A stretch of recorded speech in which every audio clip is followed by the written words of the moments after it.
InsyaAllah kita, alhamdulillah kita mulakan permulaan kita ya, pagi kita, hari kita dengan permulaan yang baik, dengan solat jamaah, solat subuh berjamaah, kemudian kita zikrullah, salawat, ada memuji Allah. Alhamdulillah, ini makanan diri kita, iaitu ruh. Kita nanti akan makan sarapan, minum, itu makanan jasad. Tapi kita mulakan alhamdulillah dengan makanan roh dulu. Moga roh kita sihat, jasad kita sihat. Bila kita bertemu Allah, kedua-duanya sihat. Alhamdulillah.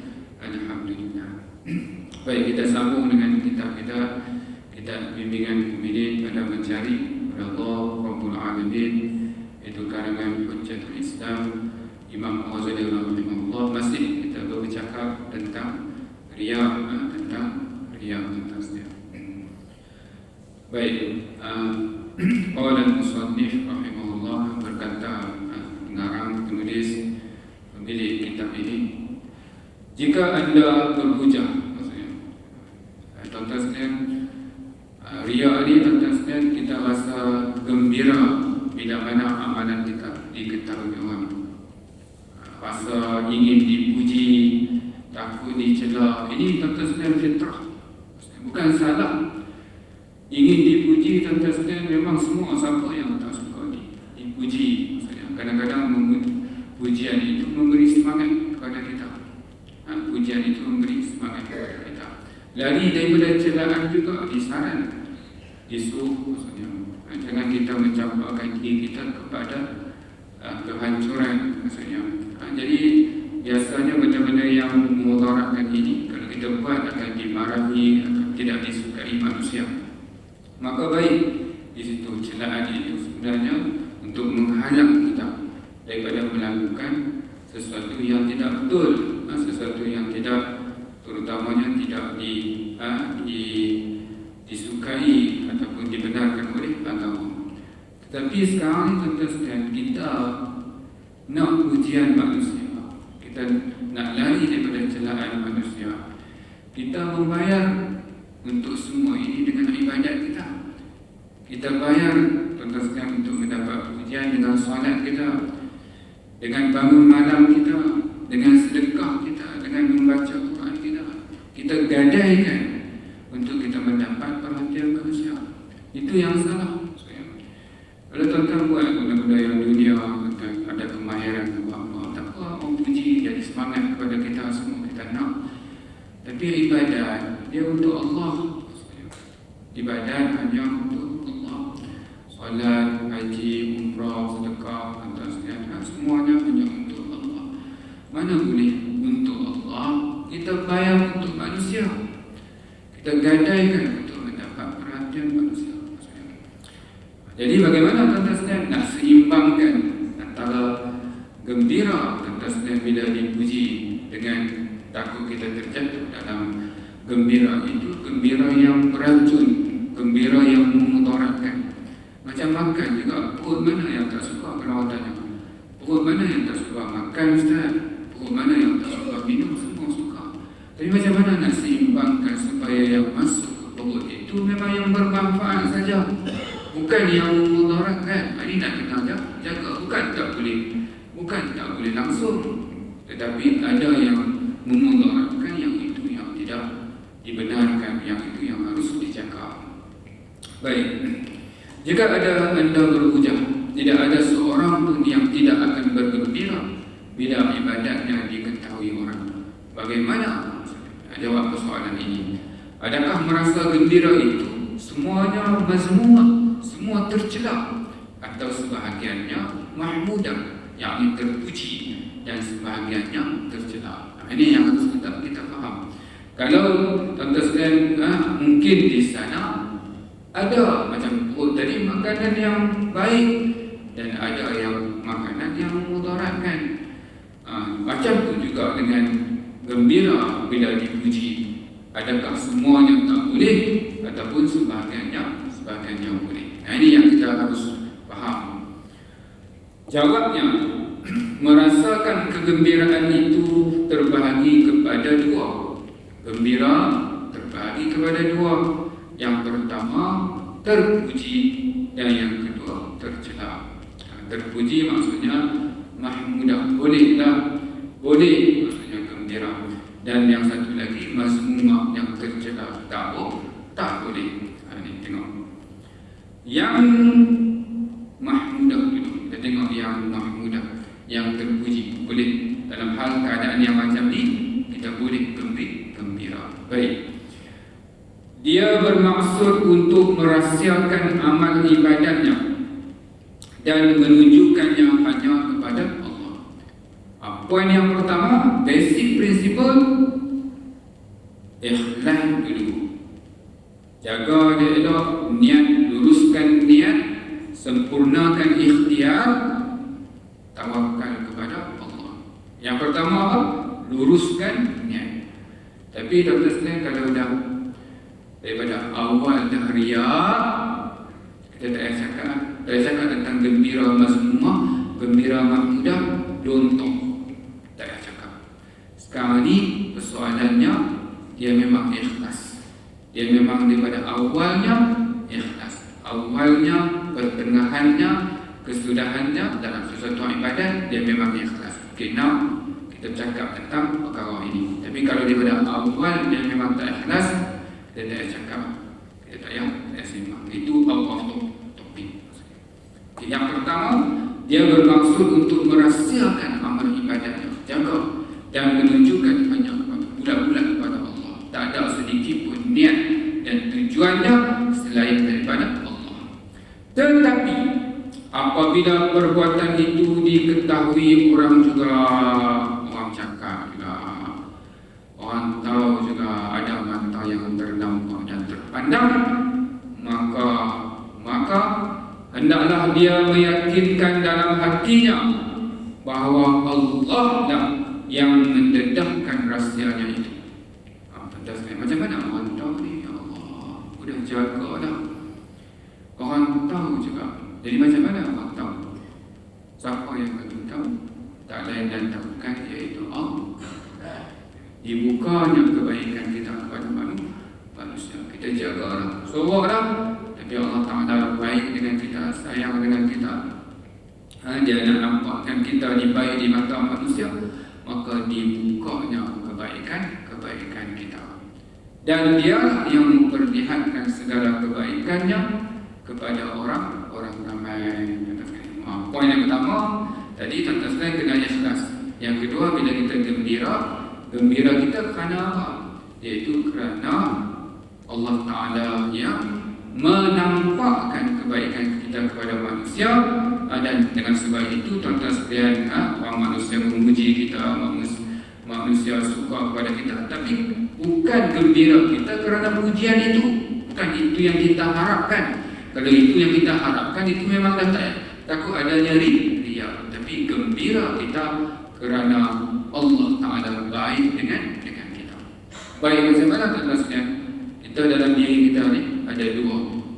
Dalam diri kita ada dua, iaitu ada dosa, ada aib, dan juga ada kebaikan. Yang mana yang banyak? Yang banyaknya aib dan dosa.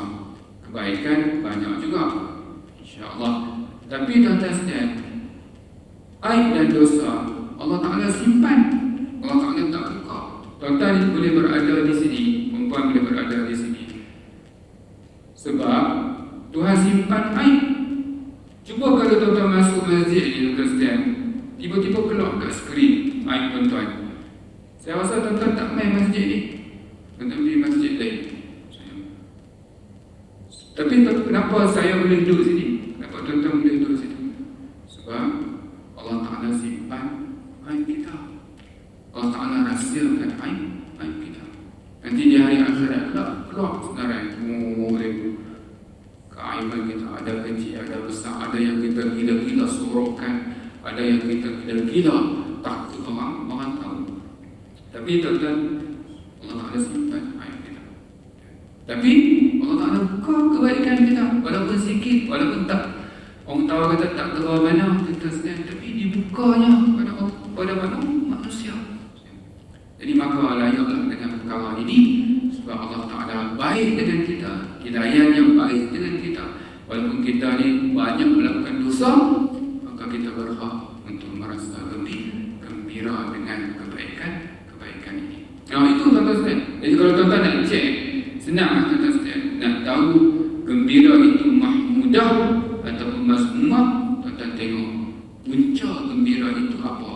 Kalau punca gembira itu bersifat kita kata horizontal mendatang, iaitu daripada makhluk, jaga-jaga kemungkinan senyuman kegembiraan kita itu kegembiraan yang mazmumah, yang memudaratkan, yang beracun, yang merisikokan amal kita dibatalkan oleh Allah Subhanahu Wa Taala. Tapi kalau tuan-tuan nak gembira juga, senyuman juga, pastikan senyuman itu bersifat vertikal ke atas. Kita gembira kerana dia, bukannya kerana Ini dia punya cek. Tuan-tuan cek sendiri ya. Hati kita siapa tak tahu.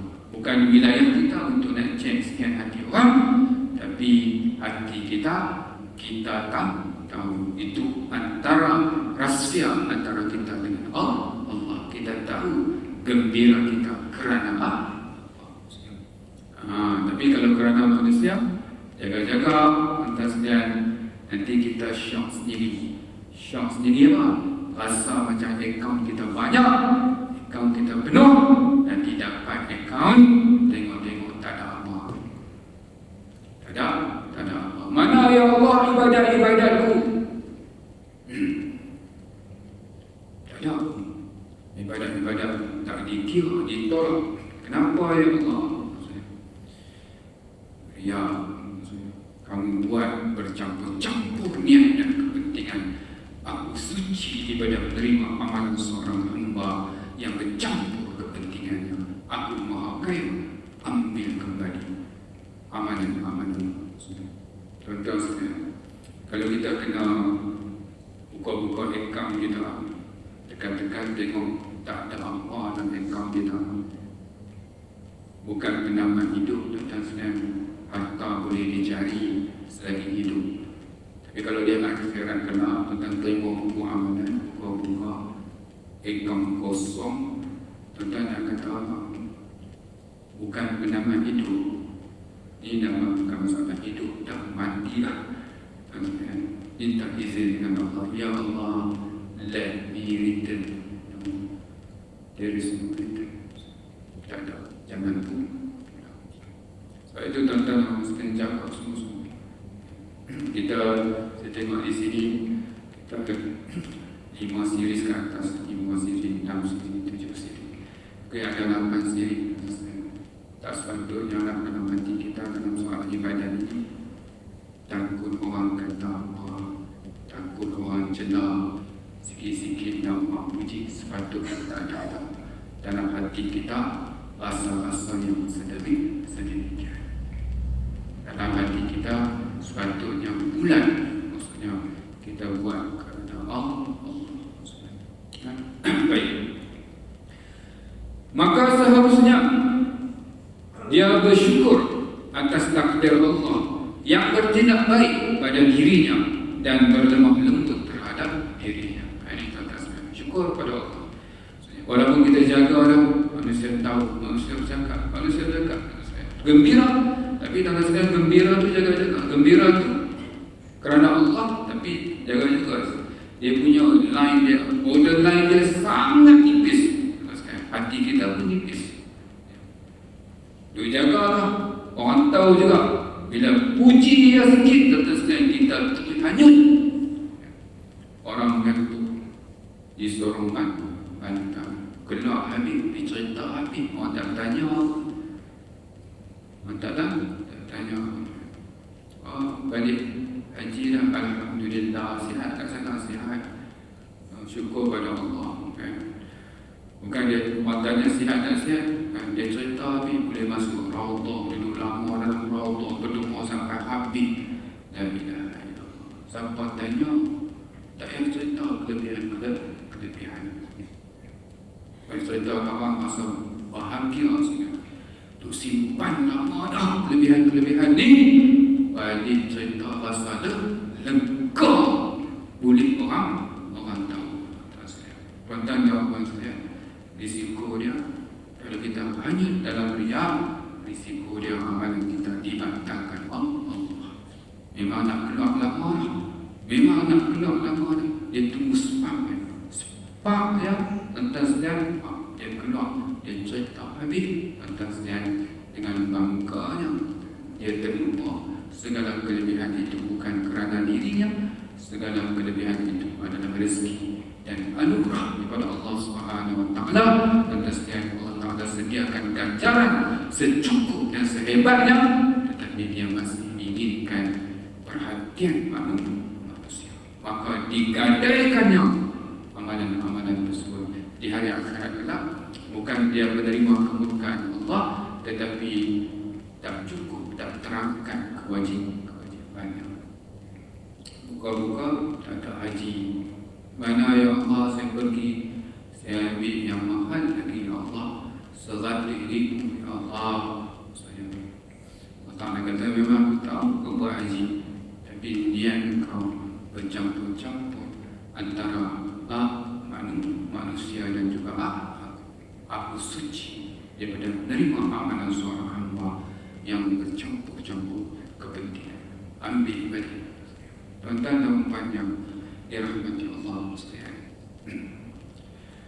Sebab tidak ada tindakan yang lebih besar daripada menutupi yang buruk dan memperlihatkan yang baik. Ini Allah Ta'ala sangat baik dengan kita. Tuan-tuan dan puan yang dirahmati Allah sekalian.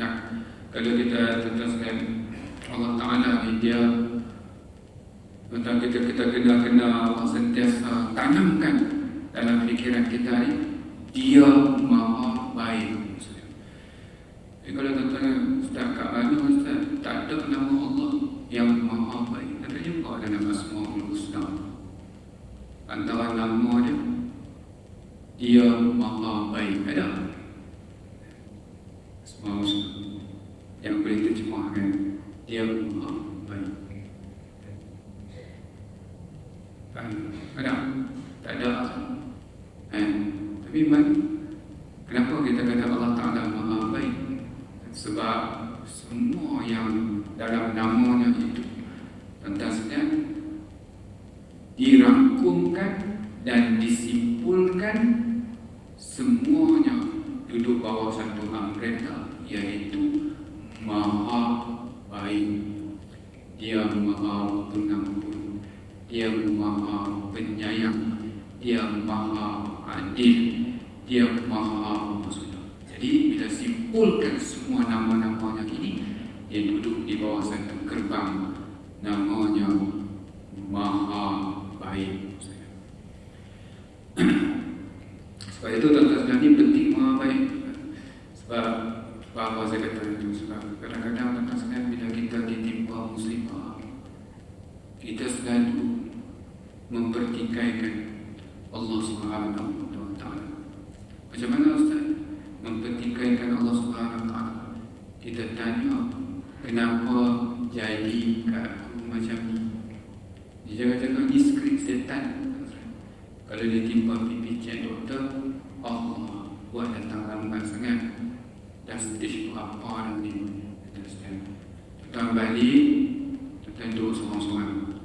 Setan main, setan kata, ni skrip dia.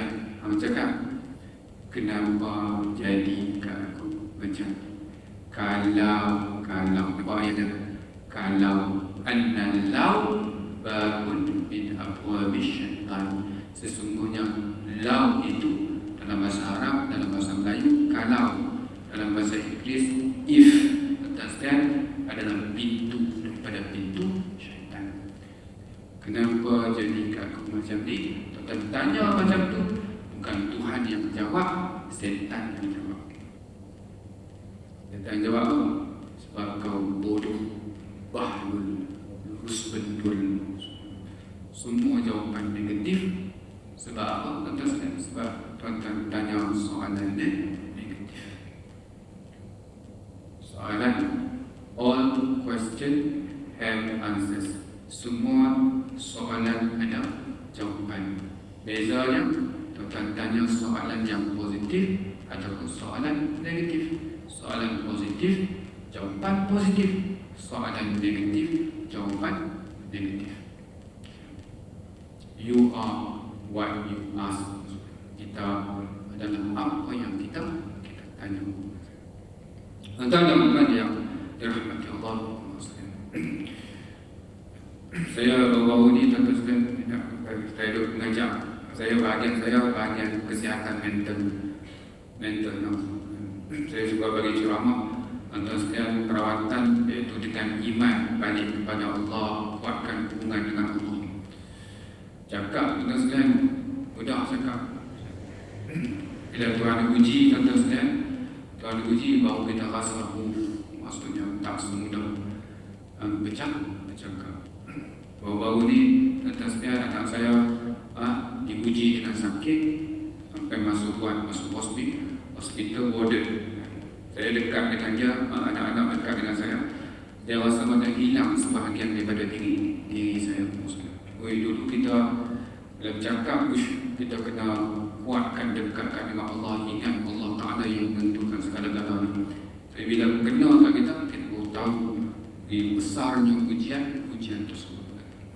Ada seorang sahabat saya, dia tuan-tuan sekalian, dia anak 3 orang perempuan, seorang lelaki. Dia sangat dekat dengan anak lelaki ni sebab satu-satunya anak lelaki dia keluarga dia dengan anak yang soleh, yang baik, yang tuan-tuan sekalian adab dengan ibu dan ayah. Dia sangat menyayangi anak lelaki dia. Tak lama lepas tu tuan-tuan sekalian, anaknya diuji sebagai pilot emas. Ketika mana emas kapal tukang emas ditembak kat Ukraine, kata saudara-saudara, ayah anak dia pilot meninggal di anak dia. Tuan-tuan sekalian, setiap hari dia katakan dia menziarahi kubur anak dia. Tuan-tuan bayangkan, kita anak saya sakit je pun masuk buat, kita rasa sebahagian daripada diri kita hilang. Macam mana kalau anak kita pergi terus secara tiba-tiba, tuan-tuan sekalian, secara tiba-tiba.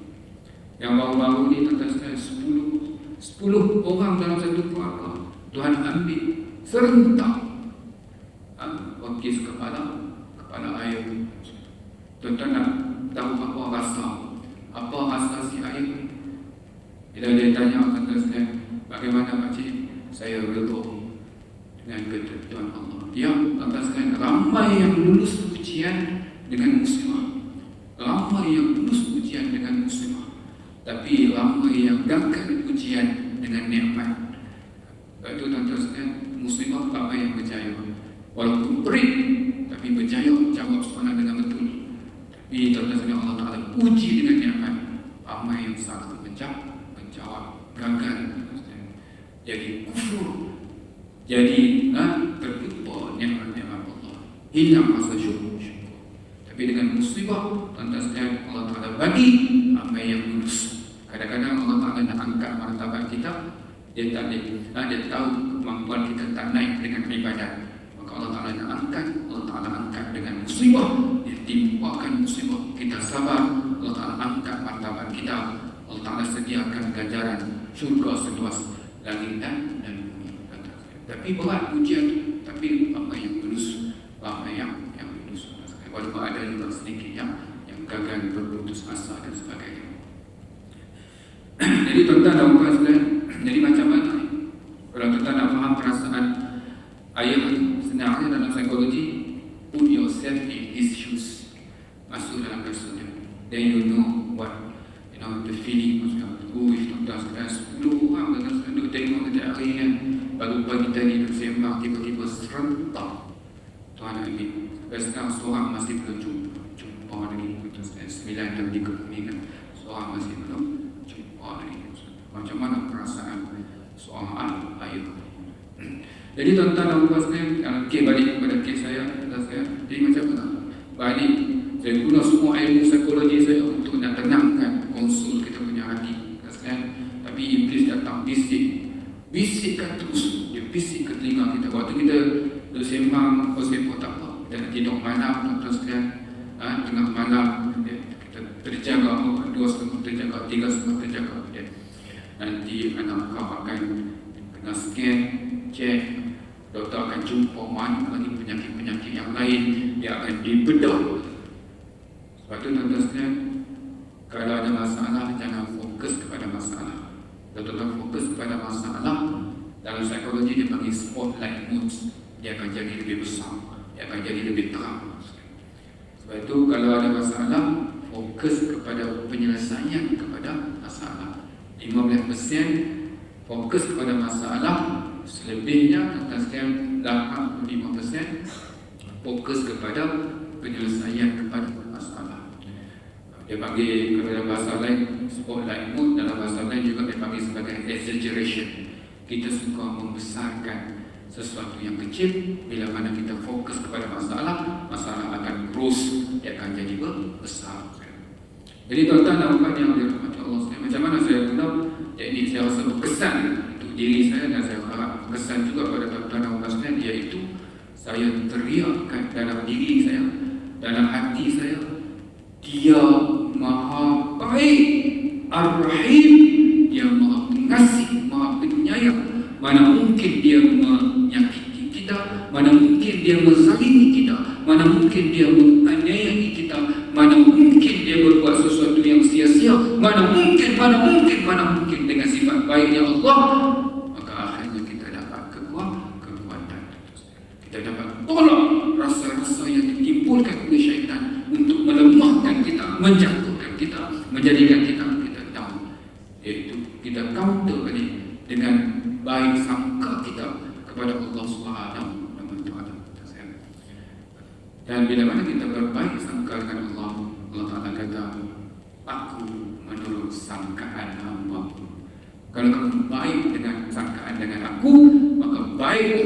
Tapi kalau kamu berburuk sangka dengan aku, maka aku. Kita menurut sangkaan kita kepada Allah. So ada cari hikmah, pasti ada hikmahnya. Tuan-tuan dan puan yang dirahmati Allah sekalian, apa yang kita milik bukan milik kita. Apa yang kita miliki semuanya milik Allah. Anak kita dipinjamkan kepada kita. Ada orang dipinjamkan sekejap, beranak sehari, Tuhan ambil balik harta pinjaman dia. Ada yang 6 tahun, Tuhan ambil balik. Ada yang 20 tahun, tuan-tuan sekalian, ada yang 50 tahun, Tuhan pinjamkan anak-anak kita. Tuan-tuan sekalian, siapa yang lebih sayang? Pemilik atau peminjam? Tuan-tuan agak, kalau kita sayang anak kita sebagai peminjam, Allah Ta'ala dia sayang anak kita sebagai pemilik. Agak-agak, siapa yang paling sayang? Peminjam atau pemilik? Mestilah pemilik lebih menyayangi miliknya berbanding dengan peminjam. Pastinya Allah Ta'ala menyayangi. Cuma konsep sayang, tuan-tuan sekalian, kita sayang kita perlu ambil peran. Tapi sayang Allah pastinya lebih merangkumi. Pastinya lebih baik sayangnya Allah kepada seseorang. Bukan sekadar di sini, tetapi juga di sana. Ini kita kena faham. Jadi bila kita ada macam itu, tuan-tuan sekalian, kita jadi kuat balik. Kita jadi semangat balik. Kita tahu banyak benda dalam hidup kita di luar kawanan kita. Sangat sikit sebenarnya berada dalam kawanan kita. Dan kita hanya bertanggungjawab atas sesuatu yang dalam kawanan kita. Kalau sesuatu yang di luar kawanan kita, bukan tanggungjawab kita. Dan saya nak beritahu tuan-tuan sekalian, kaya, miskin, sihat, sakit, Allah Ta'ala bagi ikut suka dia. Aku nak bagi dia kaya, aku nak bagi dia miskin, aku nak bagi dia sihat, aku nak bagi dia sakit. Allah Ta'ala bagi ikut suka dia. Tuan-tuan, kalau tak puas hati, tuan-tuan tak puas hati, bila suka tuan-tuan tak puas hati, tuan-tuan macam seolah-olah berburuk sangka dengan Allah. Kita tak puas hati sebab, Ustaz, kenapa dia kaya, kenapa dia miskin, Ustaz? Kenapa tak bagi kaya semua? Tuan-tuan, sebab apa kita cakap macam tu? Sebab bagi kita, kaya itu semuanya baik, miskin itu semua semuanya buruk. Sebenarnya kaya dan miskin bukan menentukan baik atau buruknya kita. Yang menentukan baik dan buruknya kita adalah di mana kita dengan Allah. Kalau kaya itu menjadikan kita dekat dengan Allah, baiklah. Tapi kalau kaya itu menjauhkan kita daripada Allah, buruklah. Setakat ini tuan-tuan sekalian, banyak yang kaya menjauhkan dirinya daripada Allah berbanding dengan miskin. Tuan-tuan sekalian, miskin pula tak semestinya baik, tak semestinya buruk. Kemana kemiskinan itu membawa kita? Kalau dia membawa kita semakin dekat dengan Allah, menjadi hamba yang bersyukur, bersabar, baiklah. Tapi kalau membawa kita menjadi hilang punca, putus asa, tuan-tuan sekalian, maka buruklah. Dia bukan terletak pada benda. Dan saya ingatkan tuan-tuan sekalian, semua yang Tuhan cipta, dia ada baik dan buruknya. Saya kata dia ada hitam dan putihnya. Tak ada. Semua benda yang Tuhan cipta ada putih dan hitamnya. Dan putih dan hitamnya bergantung terutamanya ke mana dia membawa kita. Cik tuan-tuan, sihat? Sihat? Baik. Baik dah Ustaz, belum pasti baik. Buktinya saya nak beritahu, semua penyambung dan perompak sihat. Kalau dia sakit, dia tak mencuri, dia tak merompak pasal dia sihat ke? Atas dia nak beritahu, semua bergantung. Lapang, bagus tak bagus? Bagus lah Ustaz. Bagus apa? Kalau jadi lalai kita buang masa, tuan-tuan sekalian, buruklah. Tapi kalau lapang menjadikan kita lebih produktif, membawa kita lagi dekat dengan Allah, baiklah. Ini yang harus kita faham. Baik, kita balik kepada kitab kita ini. Oleh itu hendaklah gembiranya itu kerana pandangan baik daripada Allah terhadap dirinya, dan bukan kerana pujian orang ataupun tercapai martabat dalam hatinya. Saya kata tadi, jaga-jaga. Kalau gembira kerana manusia, itu kita takut.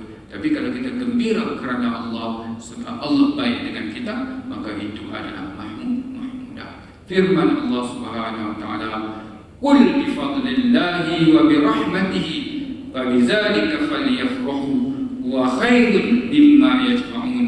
Katakanlah, dengan kurnia Allah dan rahmatnya, hendaklah dengan yang demikian itu mereka harus merasa gembira. Bukan tak boleh semua, boleh, tapi dengan gembira dengan rahmat Allah, bukan gembira dengan kemurkaan Allah. Saya kata syirik, riya itu adalah syirik. Syirik adalah menduakan, dan menduakan adalah kecurangan.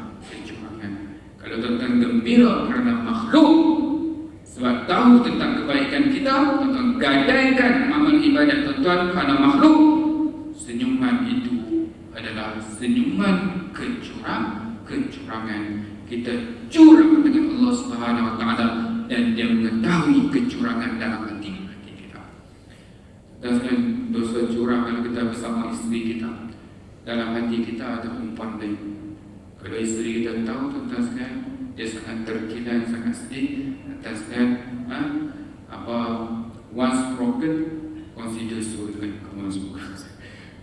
Tapi tuan-tuan sekalian nak bagi tahu, tuan-tuan sekalian, isteri mungkin tak tahu, tapi Allah Ta'ala tahu apa sebenarnya keinginan dalam hati kita, apa yang sebenarnya yang kita rahsiakan dalam hati kita. Takut. Banyak keadaan kita gadaikan ibadat kita curang dengan Allah Subhanahu wa taala. Jadi tuan-tuan sekalian, dalam tempoh masa yang singkat ini, saya rasa cukuplah sekadar itu peringatan untuk kita. Semoga kita, Allah Ta'ala selamatkan kita daripada riya ini.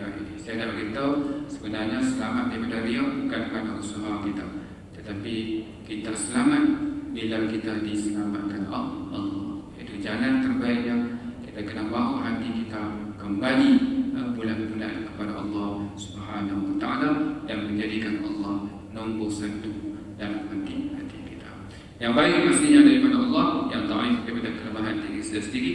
Kita tangguhkan majlis kita dengan tasbih kafar dan surah Subhanallahumma wa bihamdik, Asyhadu an la ilaha illa anta astaghfiruka wa atubu ilaik. Bismillahirrahmanirrahim. Wal 'asri innal insana lafi khusr illa alladhina amanu wa 'amilus shalihat wa tawassaw bil haqqi wa tawassaw bis sabr. Wassalamu alaikum warahmatullahi wabarakatuh.